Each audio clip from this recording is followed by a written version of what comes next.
প্রথমত এই মনোনয়ন প্রক্রিয়া বাংলাদেশের ইতিহাসে প্রথমবারের মতো একটা স্বচ্ছ প্রক্রিয়া অনুসরণ করে এই মনোনয়ন তালিকা হতে যাচ্ছে। আমি মনে করি বাংলাদেশের রাজনৈতিক সংস্কৃতিতে এটাই সবচেয়ে বড় চমক।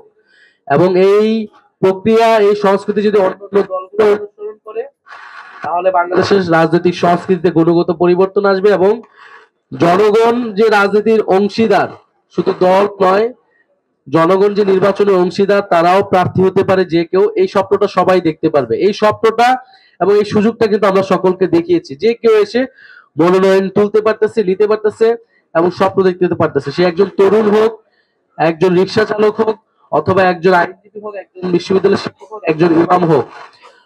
আমরা চেষ্টা করছি যে আমাদের যে মনোনয়ন তালিকাটি হবে সেই তালিকাটি হবে অন্তর্ভুক্তিমূলক। আমরা ইতিমধ্যে কয়েকটি দলের মনোনয়ন তালিকা কিন্তু দেখেছি, সেই তালিকাগুলো কিন্তু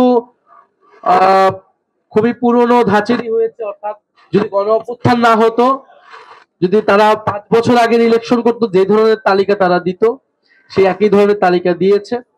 আমরা চেষ্টা করব যে আমাদের তালিকাটিতে অন্তর্ভুক্তি থাকতে সকল ধরনের সমাজের যে শ্রেণী পেশার মানুষ রয়েছে, চিন্তার মানুষ রয়েছে, ভিন্ন ধর্মের মানুষ রয়েছে, ভিন্ন জাতিসত্তার মানুষ রয়েছে, সেই সবকিছুর সমন্বয়ে একটি তালিকা আমরা প্রণয়ন করতে, পাশাপাশি আমরা তারুণ্য এবং অভিজ্ঞতার সমাবেশ ঘটানোর চেষ্টা করব।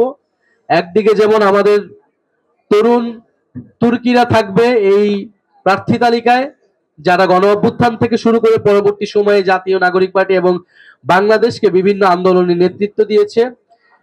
পাশাপাশি যারা বিভিন্ন এলাকায় সমাজ সেবামূলক কাজ করেছে, জনগণের পাশে থেকেছে, বা রাজনীতিতে যাদের স্বচ্ছ রাজনীতিতে অভিজ্ঞতা রয়েছে, দেশপ্রেম রয়েছে, সেই ধরনের মানুষকে আমরা এই তালিকায় স্থান দেওয়ার চেষ্টা করব।